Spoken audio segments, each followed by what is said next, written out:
Radio. Et son regard libre avec cette lettre d'Emmanuel Macron aux Anglais. Anglais. Il a pris sa plume pour écrire aux Anglais, parce que ça y est, ce week-end, les Britanniques ont commencé à quitter l'Europe. Oui.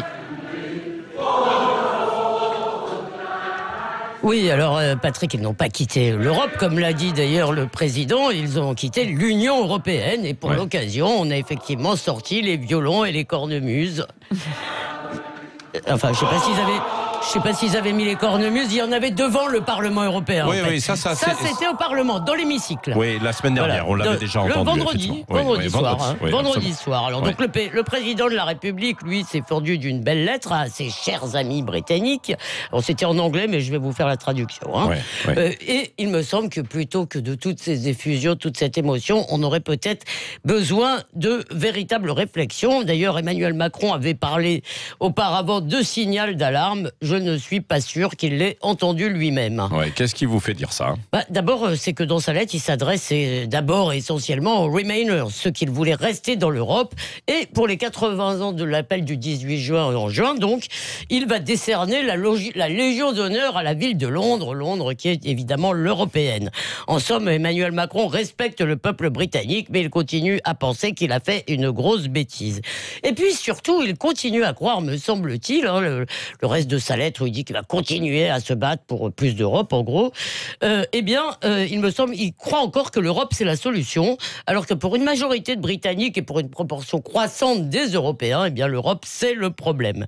Et la seule réponse face à cela de ce que Jérôme Sainte-Marie appelle le bloc élitaire, en France et en Europe, c'est de les insulter, d'insulter les gens qui pensent que l'Europe est un problème et d'annoncer les mêmes slogans. L'Europe c'est la paix, l'Europe c'est l'ouverture, l'Europe c'est la diversité. Oui, alors, c'est vrai, dans les faits, tout ça est un peu vrai quand même. L'Europe, c'est la paix. Oui, c'est aussi vrai de l'Amérique à ce moment-là, ou du Canada. L'Europe, ça peut aller très loin. Et puis surtout, c'est la vision stratosphérique, pardon, cher Patrick, des gens de nulle part. Pour les gens de quelque part, c'est somewhere, selon le sociologue David Goddard.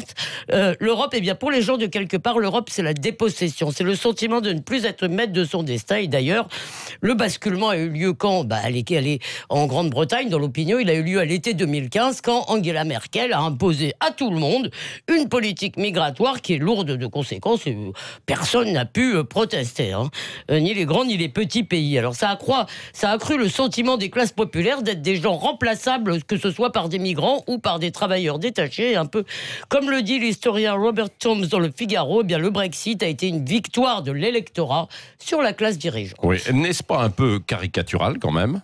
Elisabeth ? Pardon, mais c'est beaucoup moins caricatural que les âneries qu'on lit dans la presse depuis 3 ans. Ah bon ? Ah oui, d'abord on nous a dit que c'était un vote du passé, que le Brexit était presque le prélude à la reconquête des Indes. Enfin bon, je caricature un tout petit peu.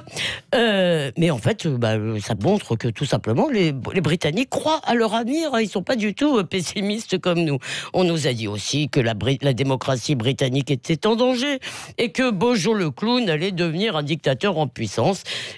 David Goodhart, que je vous ai cité, parle d'une bataille démocratique non violente et les institutions britanniques ont joué leur rôle, finalement, de représentation des conflits.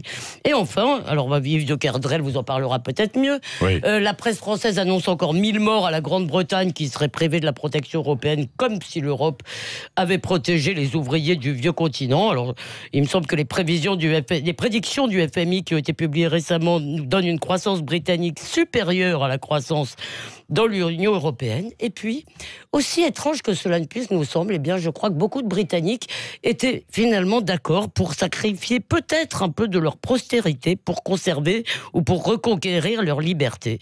C'est la grandeur des nations et c'est bien parce qu'il y a un peuple et une nation britannique que dans le Sahel, il vaut mieux pour les Français compter sur les Anglais que sur l'usine à gaz européenne. Merci, le regard libre comme chaque matin d'Elisabeth Lévy.